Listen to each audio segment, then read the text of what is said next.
नमस्कार साथियों, स्वागत है आपका अपने चैनल नितेश पांडे में। जैसे कि अभी तक इस चैनल पर चतुर्थ सेमेस्टर की सारे विषय की क्लासेस दी जा रही हैं। शैक्षिक प्रबंधन, शांति शिक्षा, विज्ञान, गणित, सामाजिक अध्ययन, हिंदी और अंग्रेजी। यदि वह अभी तक आपने नहीं देखी है तो चैनल की प्लेलिस्ट में जाकर आप उन सभी को देख सकते हैं। और यह गारंटी के साथ मैं कह सकता हूं, यदि आपने हर एक विषय की सारी प्लेलिस्ट देख ली, प्लेलिस्ट का एक एक वीडियो आपने देख लिया, तो आपके परीक्षा में 1 नंबर कम नहीं होंगे, यह मेरा वादा है। तो साथियों, अभी तक आरंभिक स्तर पर भाषा एवं गणित के पठन लेखन की कक्षाएं नहीं शुरू की गई थी। बहुत साथियों के, प्रशिक्षुओं के मैसेज कॉल आए, सर इस पर भी क्लासेस आप लीजिए। तो साथियों, आज यह पहली क्लास, और यह पहली क्लास में ऐसी लाया हूँ, विगत 10 वर्षों के लघु उत्तरीय प्रश्न आपको इसमें कराए जाएंगे, जो कि परीक्षा की दृष्टि से अति महत्वपूर्ण होंगे। यदि आप चैनल पर नए हो, चैनल को सब्सक्राइब करें, वीडियो को लाइक करें, और यह वीडियो अपने चतुर्थ सेमेस्टर के हर एक साथी को ज़्यादा से ज़्यादा शेयर कीजिए। और एक बात और बोलूँगा, मैं वीडियो आधे घंटे प्लस रहेगी, परंतु आप वीडियो को पूरा देखिएगा। मैं वादा करता हूँ आपको लघु उत्तरीय गलत नहीं होने दूंगा पेपर में। तो अब शुरू करते हैं। पहला प्रश्न क्या है? पठन का अर्थ एवं महत्व बताइए। यह 2017 की परीक्षा में आया है, 2018 की परीक्षा में आया है, तो यह परीक्षा की दृष्टि से हमारे लिए महत्वपूर्ण है। सबसे पहले जाने, पठन का इंग्लिश मीनिंग होता है रीडिंग। रीड करना किसी चीज़ को। रीड मतलब किसी भी बुक को, पुस्तक को, कॉपी को आपका पढ़ना ही पठन है। अब इसको एक अच्छी भाषा में कैसे लिखा जाए? पठन शब्द का शाब्दिक अर्थ होता है पढ़ना। डीएलएड में नंबर पाने के लिए सबसे आसान तरीका आपका है काला नीला पेन करिए। आपको यदि यह प्रश्न आता है, आपको सबसे पहले लिखना है पठन का अंग्रेजी मतलब। तुरंत आप रीडिंग लिखिए काले पेन से। उसके पश्चात लिखिए इसका हिंदी में अर्थ होता है पढ़ना, अर्थात लिखित सामग्री को पढ़ना और उसके अर्थ को ग्रहण करना। केवल पढ़ना ही नहीं है, उसके अर्थ को भी आप समझें, तो यह आपका पठन हो गया।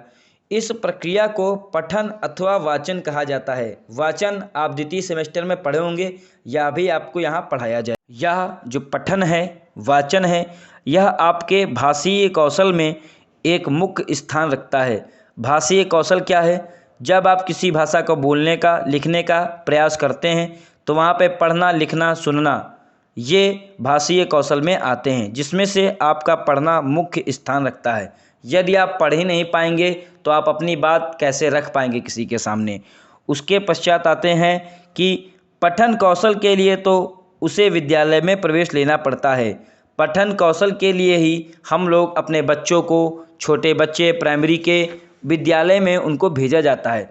यदि वह पढ़ना नहीं जानते हैं तो अध्यापकों के द्वारा उनकी पढ़ाई, रीडिंग की क्लासेस ली जाती हैं। बोर्ड पे, श्याम पट्ट पे टीचर लिख देता है, वह उनको पढ़ने को बोला जाता है।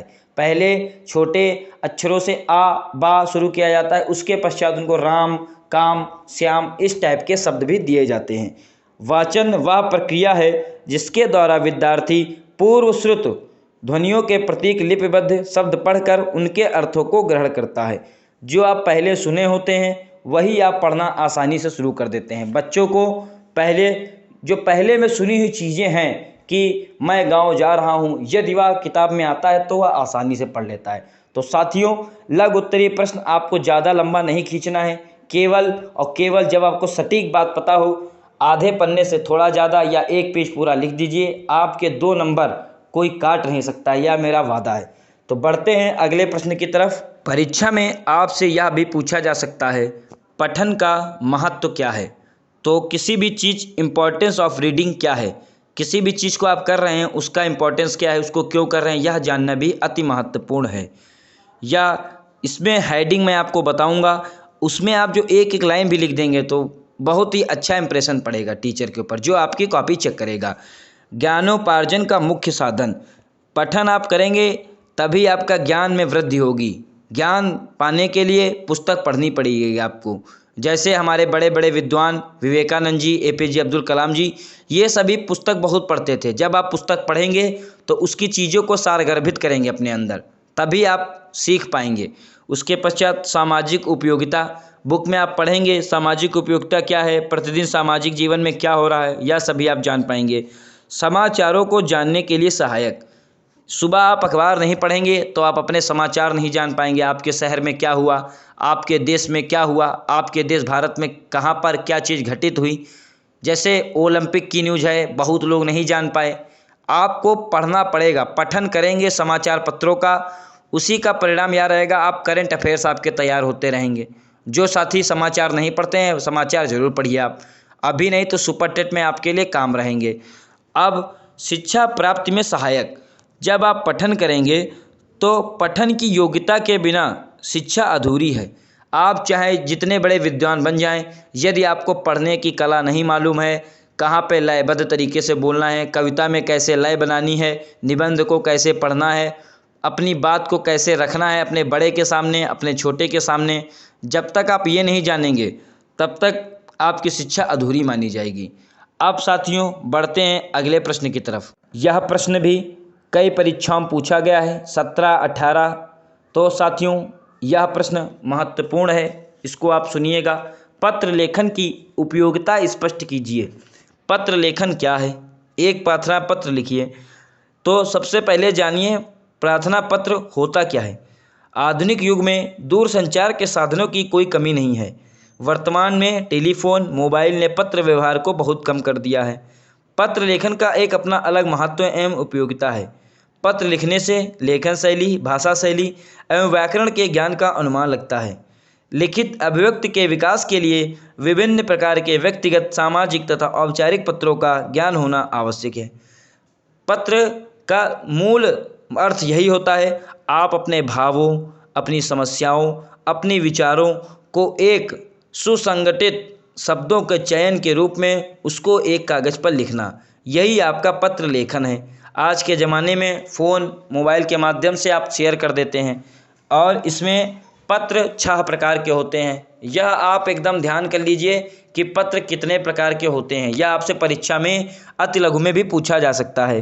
पारिवारिक पत्र, जो आप अपने परिवार के लिए, जैसे बड़े भाई की शादी में। सामाजिक पत्र, आपके मोहल्ले में नाली गड्ढा की समस्या सामाजिक पत्र में आएगा। व्यावसायिक पत्र, जैसे कि आप कपड़े का बिजनेस कर रहे हैं, दिल्ली में आपको कपड़ा मंगाना है, व्यावसायिक पत्र में आएगा वो। संपादक के नाम पत्र, किसी बुक, पुस्तक, ट्रेडर्स, आपको संपादक को लिखना है तो संपादक का पत्र हो जाएगा।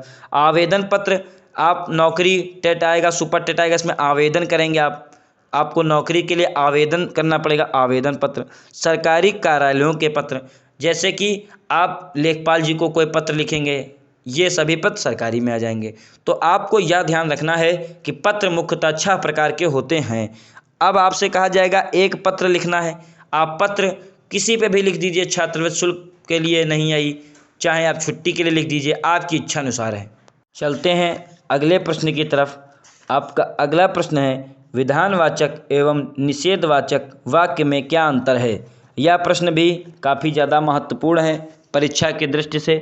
आप साथ में नोट्स बनाते रहिए। वीडियो पसंद आ रही हो, वीडियो को लाइक करिए, चैनल को सब्सक्राइब करिए।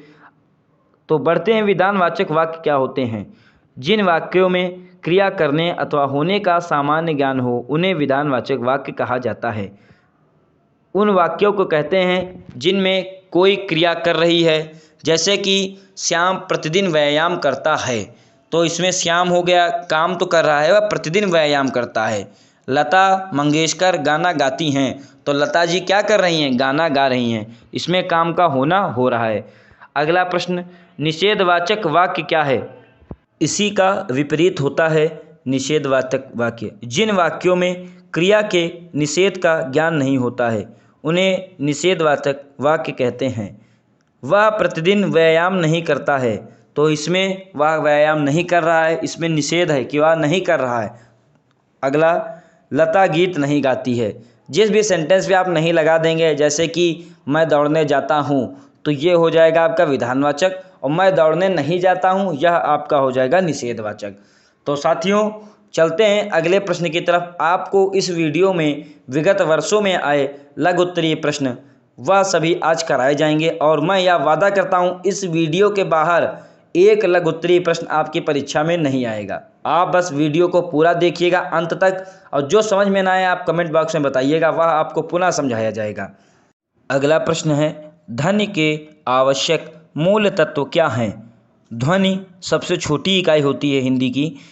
स्पष्टता, ध्वनि आपकी तभी सही मानी जाएगी जब आप उसे स्पष्ट तरीके से बोल सकें। आप मन में ही बोले ले रहे हैं तो आपकी बात ही कोई नहीं समझ पाएगा, आप क्या कहना चाहते हैं कोई जान ही नहीं पाएगा। स्पष्टता क्या होती है?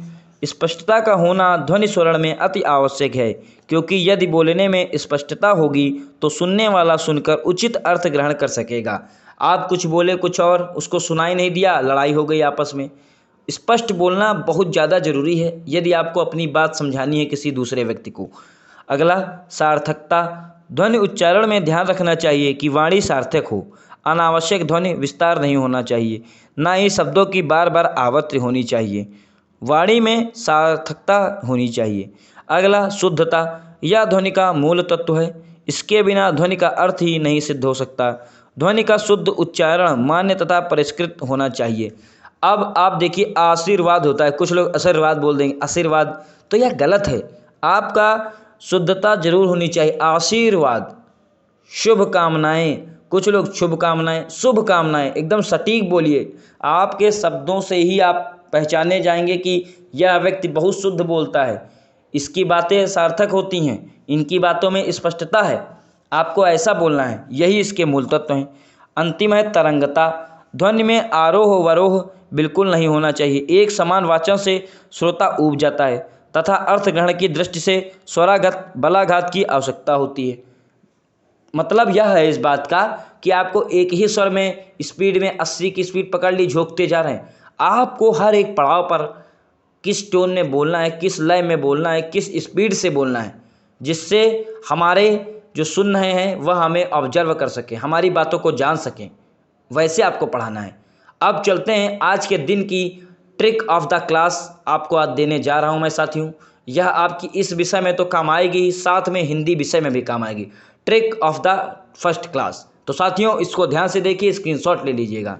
आपसे प्रश्न पूछा जाएगा कि कंठ, ताल, मूर्धा, यह सभी आपको पहचानने में एग्जाम में दिए जाते हैं। इसमें मेरे बहुत साथियों को दिक्कत होती है। उच्चारण स्थल के स्थान पर ध्वनियों को स्पष्ट करना। तो आप केटीएम गाड़ी को जानते ही हैं, केटीएम 2, KTMDO, कंठ, तालु, मूर्ध्या, दंत, ओष्ठ, KTM 2। अब काचा टाटा पावर्ग, का ख गा घा, कंठ, तालु चाचा जा जाइया, मूर्धा टा ठ ड ढ, ओष्ठ तथा धधना, दंत प फ ब भमा। साथियों ट्रिक ऑफ द डे है आपके लिए मैं आज स्पेशल क्लास में, KTM 2, कंठ, तालु, मूर्धा, दंत, ओष्ठ। अब आप जिंदगी में आपसे यह प्रश्न पूछा जाएगा, कंठ से कौन बोले जाते हैं, तालु से कौन बोले जाते हैं, मूर्धा से कौन बोले जाते हैं, ओष्ठ से कौन बोला जाता है, दंत से। तो साथियों यह आपसे अब कभी जीवन पर्यंत गलत नहीं होगा। या आप यहाँ तो अपने 3 से 4 नंबर का आपका इस परीक्षा में आएगा, और हिंदी में भी 2 से 3 नंबर में आपसे जरूर पूछा जाएगा। तो साथियों इसका आप ले लीजिए स्क्रीनशॉट, इसको तैयार कर लीजिए। KTM 2 trick of the day आज मैंने आपको दे दी है। पूरी वीडियो को देखिएगा, मैं अभी आपको ऐसी ट्रिक से याद करवाऊंगा आज लघु उत्तरीय, आप परीक्षा में आपका एक प्रश्न नहीं गलत होने दूंगा, मैं वादा करता हूं। तो चलते हैं साथियों अगले प्रश्न की तरफ, यह भी काफ़ी ज़्यादा इंपॉर्टेंट है। अगला, विराम चिन्ह क्या है? विराम मतलब रुकना, रुकना चिन्ह क्या है? रुकने चिन्ह से आप क्या समझते हैं? पूर्ण विराम, अर्धविराम, प्रश्नवाचक, विस्मय सूचक, यही सब चिन्ह आपके विराम चिन्ह हैं। विराम का अर्थ होता है रुकना, अतः भाषा के लिखित रूप में रुकने अथवा विराम के लिए कुछ संकेत चिन्हों का प्रयोग किया जाता है, जिन्हें विराम चिन्ह कहा जाता है। विराम चिन्हों के प्रयोग से भाषा की अर्थाभिव्यक्ति में स्पष्टता आती है और कथन प्रभावपूर्ण बन जाता है। यदि आप पूरा झोंकते चले जाएंगे पूरा पैराग्राफ बिना फुल स्टॉप, बिना कॉमा, बिना पूर्ण विराम, बिना अर्धविराम के, तो वह अच्छा भी नहीं लगेगा और उसका भाव नहीं निकलेगा। विस्मय दिबोधक पे आप विस्मय दिबोधक का चिन्ह नहीं लगाएंगे, वह उचित नहीं लगेगा शब्द, आप पढ़ भी नहीं पाएंगे, आपको अच्छा भी नहीं लगेगा। रोको मत, जाने दो, इसमें आपका एक छोटा सा कॉमा, रोको मत, इसको रोको मत, जाने दो, और वैसे क्या हो जाएगा, रोको मत, जाने दो। इसलिए विराम चिन्ह आपकी लेखन शैली को स्पष्ट करते हैं कि आप लिखना क्या चाहते हैं, आपने जो लिखा है उसका मतलब क्या निकल रहा है। अब आप देखिए, रोको मत जाने दो है, उसके बाद है रोको फुल स्टॉप मत जाने दो, रोको कॉमा मत जाने दो, मतलब इसको रोको मत जाने दो, और रोको मत के बाद कॉमा लगा जाने दो, मतलब रोको मत जाने दो, इसको रोकने की कोई ज़रूरत नहीं है। तो साथियों, विराम चिन्ह आपके कुछ मेन होते हैं: पूर्ण विराम, प्रश्नवाचक, अर्ध विराम, विस्मयदिबोधक, कोष्टक चिन्ह।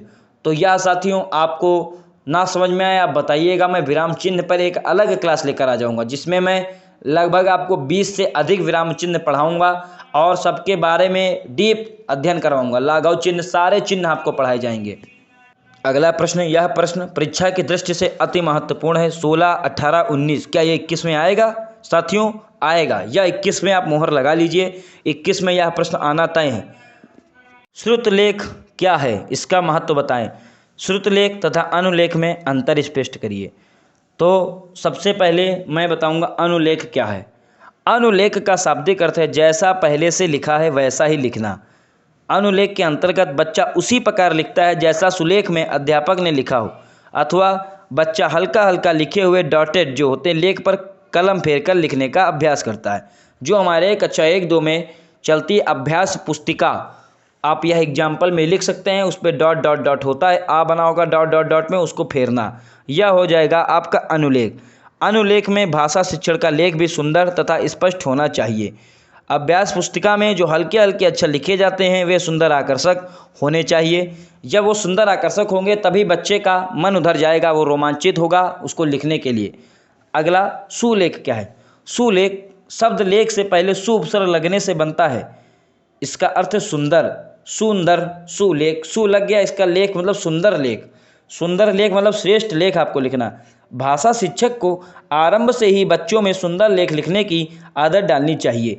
यदि आप बचपन में अपने छात्र को, बच्चे को सुंदर लेख नहीं लिखवा पाएंगे तो वह, मैं गारंटी के साथ कहता हूँ, इंटर के बाद उसकी राइटिंग कोई सुधार नहीं सकता है। चाहे परमपिता परमेश्वर उतर आए, वह नहीं सुधार पाएंगे। बच्चों को राइटिंग पर शुरुआत से ही आपको बचपन से ध्यान देना पड़ेगा कि यह कैसा लिख रहा है। उसके बाद जो बच्चा आरंभ में सुंदर लेख लिखता है, आगे चलकर उसका हस्तलेख बड़ा ही सुंदर और आकर्षक बन जाता है। मैंने जैसा भी आपको बताया, प्रतिदिन के व्यवहार में और विशेषकर परीक्षा में सुलेख का महत्वपूर्ण स्थान होता है।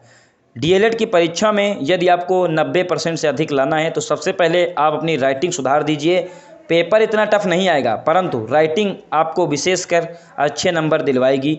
आप देखिएगा आपके विद्यालय कॉलेज में उन्हीं के नंबर ज़्यादा आते हैं जिनकी राइटिंग खास तौर पर अच्छी होती है, क्योंकि first impression is last impression. आपकी राइटिंग ही टीचर पे माहौल बना देगी कि यह लड़का कैसा है। आपने थोड़ा गलत लिखा होगा परंतु वह सही माना जाएगा जब आपकी राइटिंग अच्छी होगी। और राइटिंग आपकी गंदी होगी, चाहे उसमें आप लिखाइए जाके कुछ भी, संविधान की पूरी धाराएं लिखाइए, तब भी आपको पूरे नंबर नहीं मिलेंगे।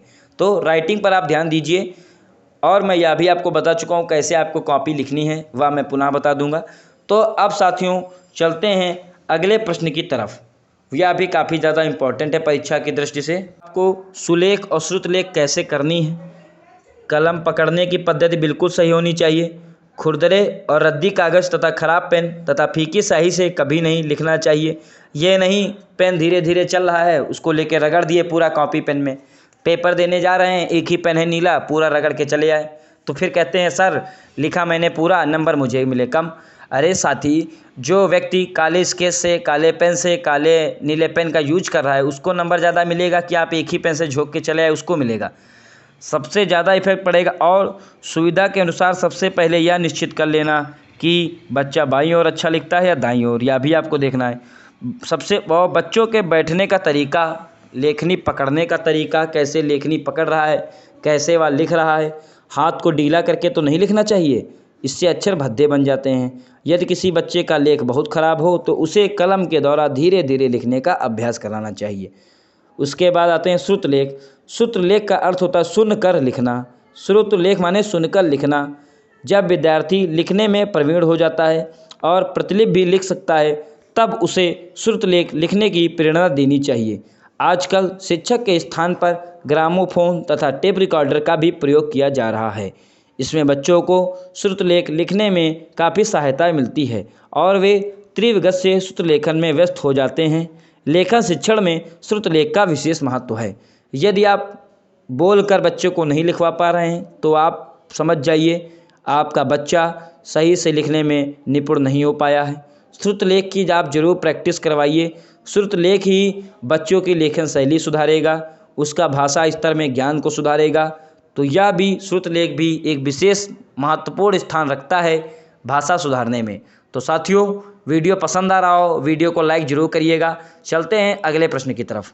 साथियों, इसमें जो गणित लेखन है उसमें इस प्रकार के भी प्रश्न आते हैं कि जोड़ की प्रक्रिया में हासिल का महत्व एवं उपयोगिता। जो साथी मेरे गणित बैकग्राउंड से हैं वह तो इसे बहुत आसानी से कर लेंगे, लेकिन मैं आज एक ऐसी ट्रिक देने जा रहा हूँ। आपको कुछ नहीं करना है, इस प्रश्न में कुछ मत पढ़िए, आप केवल वीडियो सुनिए और परीक्षा में आप लिख के आएंगे, ये मेरा वादा है। क्या करना है, कैसे जोड़ते हैं आप, 2 + 2 कैसे जोड़े, 4 हुआ। अब आप इसी 4 को जो जोड़ के लिखें, इसी के पीछे पूरी ट्रिक बतानी है। जैसे जोड़ने का अभिप्राय है मूल संख्या में वृद्धि करना, बढ़ाना या योग करना। अब उदाहरण के लिए आप एक एग्जाम्पल ले लीजिए कि आपकी क्लास में 1172 शिक्षार्थी हैं और ए सेक्शन में इतने हो गए, बी सेक्शन में 2000। अब आपको जोड़ने के लिए क्या करना हो, 1172 और 2000 को जोड़ना है। इकाई, दहाई, सैकड़ा, हज़ार, 10,000, लाख, 10 लाख, करोड़, 10 करोड़, यह आपको ऐसे एक लिख लेना है। उसके पश्चात उसके जस्ट नीचे जो दूसरी क्लास के दिए उसको जोड़ दीजिए। उसके पश्चात जो उत्तर आ जाए उसमें फिर आप इकाई, दहाई लिख दीजिए। अब आपका पहला चरण क्या होगा, पहले आप इकाई को जोड़ेंगे, दोबारा में दहाई को जोड़ेंगे, तिबारा में सैकड़ों को जोड़ेंगे, चौथी बार में हज़ार को जोड़ेंगे।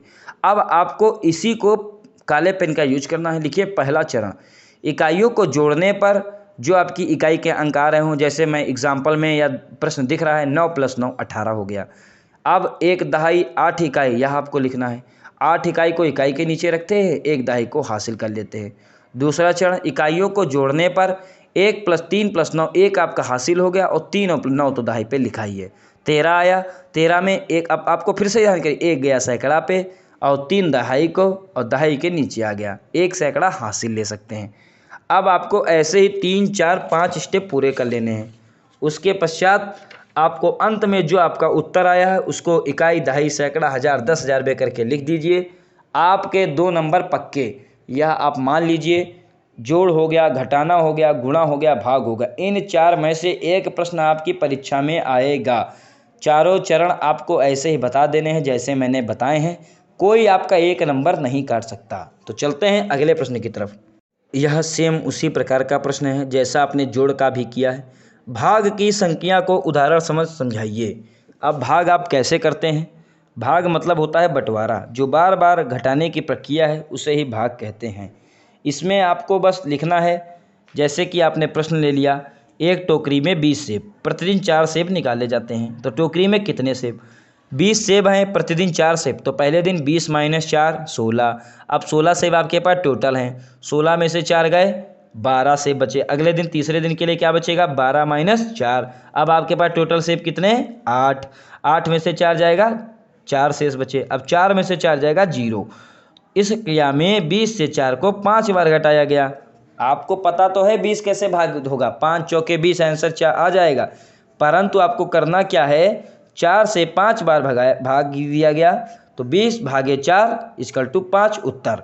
अब आपको विशेष होता है भाज्य बराबर भाजक गुणे भागफल प्लस शेषफल, यह फार्मूला लिख देना है आपको। और एक एग्जाम्पल अपने मन से आप किसी पहाड़े का लिख दीजिए, 981 को भाग 9 से करा दीजिए।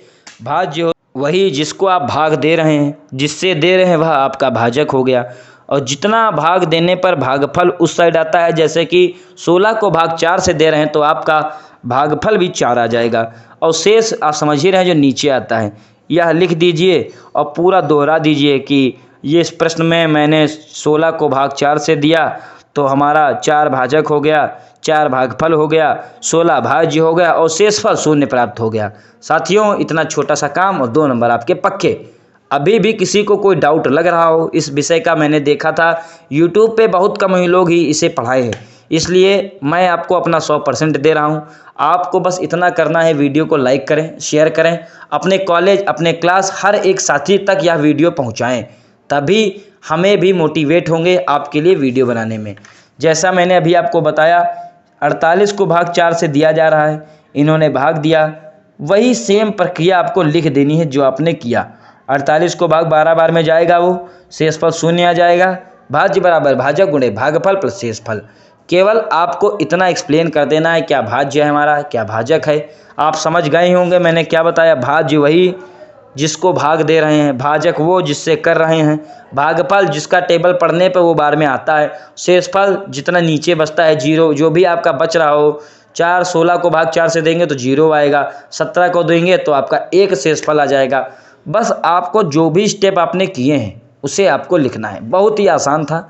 साथियों, वीडियो पसंद आई हो लाइक करिए, शेयर करिए, चैनल को सब्सक्राइब करिए और इस चैनल को अपने डीएलएड के हर एक साथी तक पहुंचाइए। आपका एक एक शेयर हमें मोटिवेट करेगा आपके बीच सारी क्लासेस कराई जाएं। सबसे तेज़ सबसे सटीक न्यूज़ जानने के लिए चैनल से जुड़िए। मिलते हैं अगली वीडियो में, तब तक के लिए धन्यवाद।